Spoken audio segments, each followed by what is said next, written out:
కూడా ఒక అధికారికమైనటువంటి కార్యక్రమం లోపల ఒక ప్రాథమిక ఆరోగ్య కేంద్రానికి ఓపెన్ చేయడానికి మినిస్టర్ లక్ష్మారెడ్డి వచ్చింది. రేవంత్ రెడ్డి పేరు ప్రోటోకాల్ లేదని చెప్పి గొడవ ఏం తోస్తుంది మాట్లాడి తోసుకున్నారు, తోపులాడుకున్నారు, అంతా జరిగిపోయింది.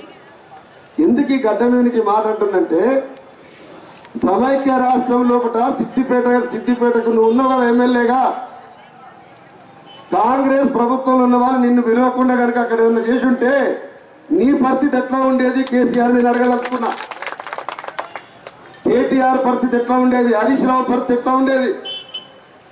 మాట మాట్లాడితే మీ ప్రభుత్వంలో ఏం అభివృద్ధి జరగలేదు అంటారు కదా, అభివృద్ధి గతంలో జరిగి రోడ్లన్నీ కేసీఆర్ ముందు లేవా?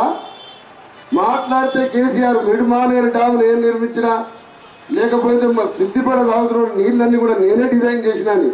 సిద్దిపేట డ్యామ్ నీళ్లు నువ్వైతే సిద్దిపేట నీళ్లు ఉన్నాయో డిజైన్ నువ్వు చేసినట్టున్నావు కదా, కానీ చేపించింది అయితే కాంగ్రెస్ పార్టీ వాళ్ళే కదా, పైసలు ఇచ్చింది అయితే కాంగ్రెస్ పార్టీ వాళ్ళే కదా.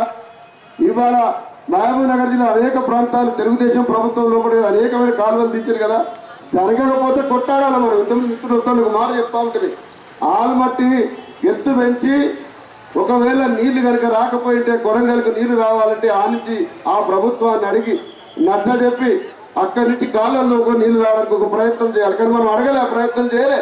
ఇవాళ అవసరం ఉన్నది అంటే ఎందుకు ఇవాళ చెప్తున్నట్టే తెలుగుదేశం పార్టీలో కాంగ్రెస్ పార్టీలో నెత్తిరెక్కించుకొని చెప్పడం కోసం చెప్తాలే నేను. వాళ్ళకున్నాయి, వాళ్ళ సమస్యలు వాళ్ళకున్నాయి, వాళ్ళని చౌరస్తాలు నిలబెట్టి అడిగే ప్రశ్నలు వాళ్ళకు ఉంటాయి, ఉండకుండా ఏముండవు. కానీ సమాజంలో కూడా అన్ని పార్టీలు ఉన్నప్పుడు ఏ పార్టీకి ఉంటే గౌరవం ఆ పార్టీకి ఉంటుంది, ఏ పార్టీకి ఉంటే ఆ పద్ధతి దానికి ఉంటుంది.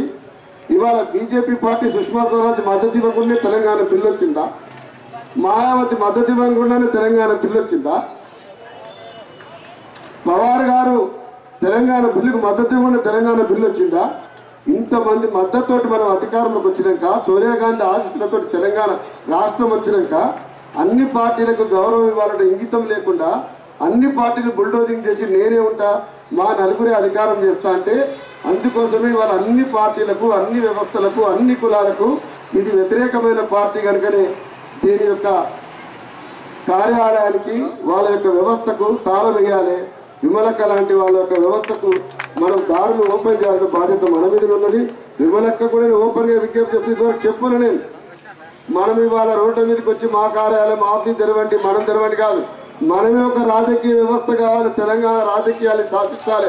పాటల పెద్దక్కని రేపు మీరందరూ కూడా తెలంగాణ మంత్రివర్గంలో పట్ల శాసనసభ్యురాలుగాను ఒక ప్రజాప్రతినిధిగా చూడడం కోసం మీరు ఆమెను డిమాండ్ చేసిన పార్టీ కూడా మన మీద తెలియజేస్తూ భవిష్యత్తు కాలంలో కూడా ఖచ్చితంగా జూన్ 2వ తారీఖు వరకల్లా తెలంగాణ ఏదైతే ఇవాళ కోరుకుంటున్నటువంటి ఆశలకు అనుగుణంగా ఒక బలమైనటువంటి రాజకీయ అస్తిత్వం ఉన్నటువంటి పార్టీని ఖచ్చితంగా తీసుకొని వచ్చే బాధ్యత ఉద్యమకారుల మీద నుండి సహకరించాల్సిందిగా కోరుతూ ముగిస్తా ఉన్నా.